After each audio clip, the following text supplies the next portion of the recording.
He tells Lucerys, your mother and the oath that my father made to her. It's like, dude, imagine if you had to honor everything that your dad had promised like 50 years ago, dude. Who knows what they were talking about back then? Especially if your dad's a low-T male that spends his time reading and writing.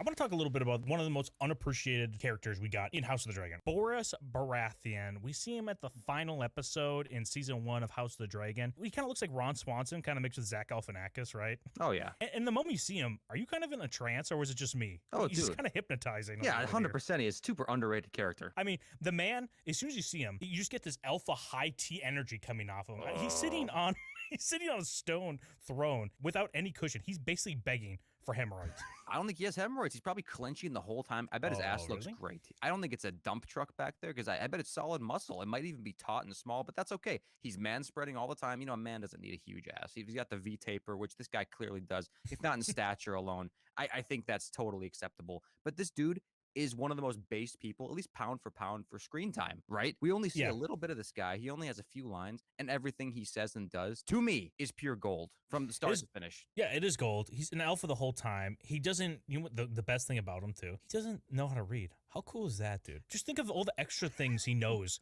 in his brain now because he doesn't have to waste it with just stupid how to pronounce words on a page and how to spell them out. Well, that's just, oh, dude, it's so cool. It's nerd shit, man, learning how to read. You wasted your brain space. You only have a certain amount of things you can learn, and once you learn a new thing, you know what I mean? Like how to read this word, to pronounce this syllable, the last thing you learn, like the original thing you learned is now out of there. That could have been way more important, dude. This guy is way based. I do have one issue with this, though. When he realizes that he was sent, a Raven's message or whatever, that he has to now read off, what is it, parchment? It's not whatever, a scroll. Yeah. He looks a little bit embarrassed almost, or annoyed that he has to do it. Like, where's the maester? No, you know what it is? What?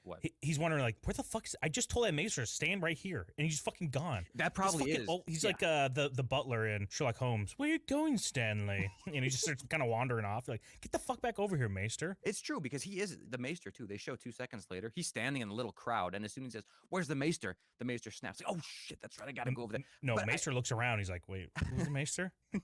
Oh, that's right. It's me. No, I think that he should embrace it. I almost wish that he took that piece of parchment, or I want to say canvas. That's what I keep thinking of, but it's not that either. That's just the word I was trying to think of. I wish he looked at it and he almost chuckles to himself, like he's above reading. You know what I'm saying? Like, I know. What is this? Words? Where's the maester? Maester, come over here, please. I wish that it was more of that attitude. Oh, yeah. That's my only issue with this guy and the whole thing. Besides that, it's pure gold. He tells Lucerys, like, fuck your mother and fuck the oath that my father made to her. It's like, dude, I know. Imagine if you had to honor everything that your dad had promised like 50 years ago, dude. Who knows what they were talking about back then? Especially if your dad's a low-T male that spends his time reading and writing instead of just like sitting on your awesome cold throne, dude. Oh, of course, madam. I'll bend the knee to you. You're my queen. You're my queen. I'll kiss your toes and I'll read your bedtime stories. It's like, no, shut the fuck up, dude.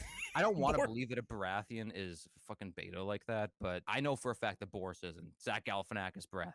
I know, and plus he's loving. He's like chewing up the scenery. He's loving the situation he's in too, because people are like coming to him to like kind of court him, and he's like, "What is it, king or queen? Like, what the fuck? What the fuck's going on with this House of the Dragon?" Which says the title of the series, which is pretty cool as well. Dude, and he just makes himself laugh, which is just which is awesome. But him flying off the handle too, because even though he feels totally in control, being reminded about his simp dad bending the knee to Rhaenyra, him flying off the handle just kind of reminds me. Maybe I think he's a little bit on some juice. Oh, you think he's trending it up like Trend, D-Ball, Deca? Man, he might be loaded right now. That's why I want to see what's beneath the clothes.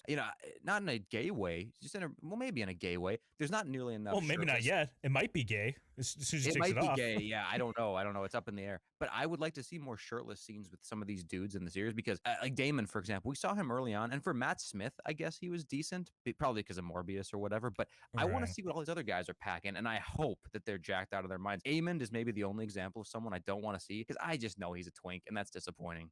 Yeah, it's disappointing, but at least he could smash a little bit, and he looked pretty good doing it. He does. And speaking of Aemond, dude, Borros, like Aemond is a badass character. He's arguably one of the most intimidating characters in season 1 of House of the Dragon. Borros didn't give 2 shits. Put him in his place. Like, not in my chambers. You know what I mean? Yep. He didn't give two fucks, dude. I know, especially they're both like royalty too, whatever the princes, like somewhat, you know, not directly next in line, but very high up there. So like two people that rank above him, right? But he doesn't. Right. Like, this is my area. You're gonna bow to me. And the storm, dude. Everything about this place, like aesthetically too. This is the most badass place to rule that we've seen. In Storm's End is awesome, dude. Yes. Storm's End looks amazing. Well, let us know what you thought of Borros Baratheon. Is he as base as you think we described here in the video? Comment down below. Let us know who you think maybe is more base than Borros Baratheon, and smash that like button like Borros would smash you if he ever found you in a vulnerable position, because he has to. He has to assert his dominance. Even if you're not vulnerable, dude, he'll make it. He'll make you vulnerable.